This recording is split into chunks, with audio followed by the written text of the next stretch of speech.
And so first I'm going to read from Genesis 22. I'm not going to actually read the full thing, but I'm going to kind of just give a, I guess, like, explanation of how this ties into the word.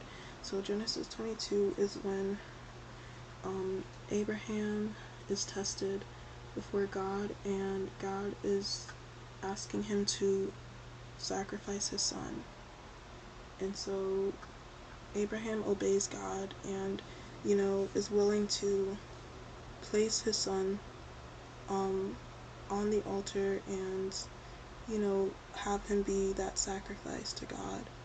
And God, the angel comes in and stops him, from going through with killing his son, and God provides the ram. And God just tells Abraham that, it says here, I'm reading from the Message, it says, because you have gone through with this and have not refused to give me your son, your dear son, I'll bless you.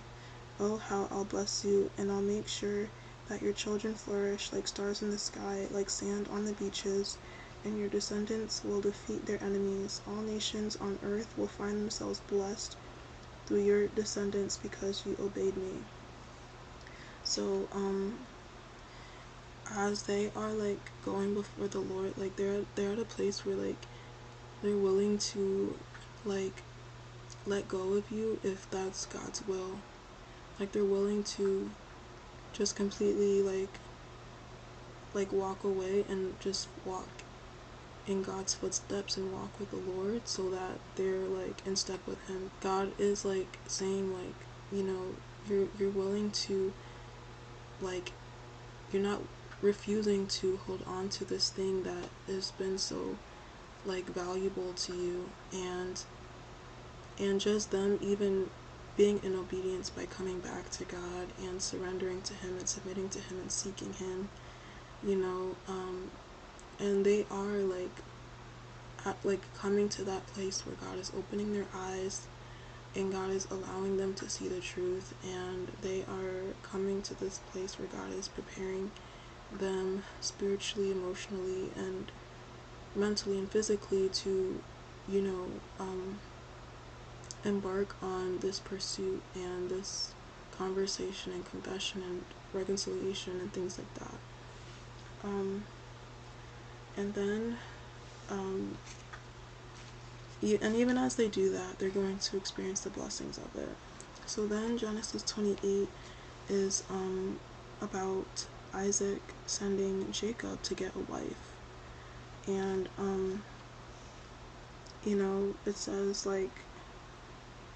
it says, get a wife for yourself from the daughters of your uncle Laban.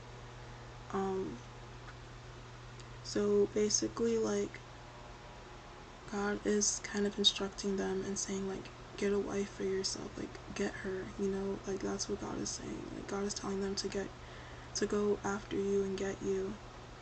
And so, like, Jacob left and he went, and it says that he came to a certain place and camped for the night since the sun had set. He took one of the stones there, set it under his head, and lay down to sleep, and he dreamed. So, like that song was saying, like, they've been having dreams, So it says that he dreamed, and a stairway was set on the ground, and it reached all the way to the sky. The angels of God were going up and down on it. Then God was right before him, saying, I am God, the God of Abraham your father, and the God of Isaac. I'm giving the ground on which you are sleeping to you and to your descendants. Your descendants will be as the dust of the earth. They'll stretch from west to east and from north to south. All the families of the earth will bless themselves in you and your descendants. Yes, I'll stay with you. I'll protect you wherever you go, and I'll bring you back to this very ground. I'll stick with you until I've done everything I promised you. So that was a lot in there. That was a lot that God was saying that he would do. And so God has been speaking to your spouse, and God has been revealing these things to them, what God is doing and how he wants to work in their life. So then it says Jacob woke from his sleep, and He said, God is in this place truly, and I didn't even know it. He was terrified. He whispered in awe, incredible, wonderful, holy. This is God's house. This is the gate of heaven. So basically, they're having like these encounters with God, and they're seeking God, and God is revealing himself to them, and God is showing them that, like, yes, I'm in this, and this is from me, and this is of me. So it says God is in this place truly, and I didn't even know it. So, you know, they're coming to realize that, like, God is in this relationship, that God is, you know, in you, and God is in the situation. And so he's kind of just in awe of God, and what God has done and what God is doing. So then it says Jacob was up first thing in the morning, and he took the stone that he'd used for his pillow, and he stood it up as a memorial pillar and poured oil all over it. He christened the place Bethel, God's house. The name of the town had been Luz until then. So basically, like, once God gives them that green light and shows them, like, yes, this is a me, and, you know, go, and, you know, I have all of these promises connected to your obedience, connected to you being joined to your wife. Then it says in verse 20, Jacob vowed a vow, if God stands by me and protects me on this journey on which I'm setting out, keeps me in food and clothing, and brings me back in one piece to my father's house, this God will be my God. This stone that I have set up as a memorial pillar will mark this as a place where God lives, and everything you give me, I'll return a tenth to you. So, you know, they are like, you know, just having this posture of worship where they just want to serve the Lord, and they just want God to be their God, and, you know, they're just trusting that God will stand by them and protect them on this journey that he's called them to set out on, that he would keep them and bring them back in one piece, because this is something that has been, like, honestly, like, a little scary, frightening, and intimidating, but, you know, they have been in God's presence, they've been encountering God, and so they are learning how to trust him. They're learning that he is faithful, and that he wouldn't set them out on this journey without, you know, keeping them and sustaining them. And on the other side of, you know, their obedience is the blessings and these promises. Okay, so I have one additional scripture that I want to add to this message. So the Lord led me to Genesis 24, and the part that I'm reading from, or the part that stood out to me in the message, is when the servant, so this is the story of Isaac and Rebekah, and the servant was going before God regarding finding a wife for Isaac. And so again, like, this is them going before the Lord regarding finding their wife, and, you know, becoming a married person. So the servant is basically asking God, just wanting to know for sure that it's her. So in verses like 15 to 17, it's saying that, you know, so basically the servant prayed, and in verses 15 to 17, it says, like, you know, the words were barely out of his mouth when Rebecca, you know, came out with a water jug on her shoulder. And so she fills her jug, and the servant goes to meet her, and he says, please, can I have a sip of water from your jug? So then she says, you know, certainly, drink. And she, you know, holds the jug so that the servant can drink. So then it says, when he satisfied his thirst, she said, I'll get water for your camels too until they've had, you know, their fill.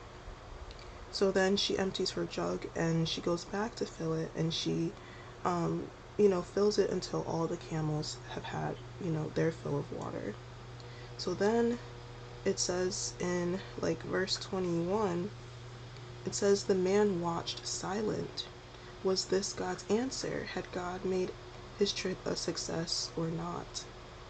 So this is really where like the spouses are right now. Like, there might be this silence between you both, but the man is, still like, he hasn't forgotten about you. He is really just trying to see if this is really from God, if God is saying that, this is like the one. That's really what the servant was trying to discern. And that's what your spouse is trying to discern. They want to know if this is truly from God.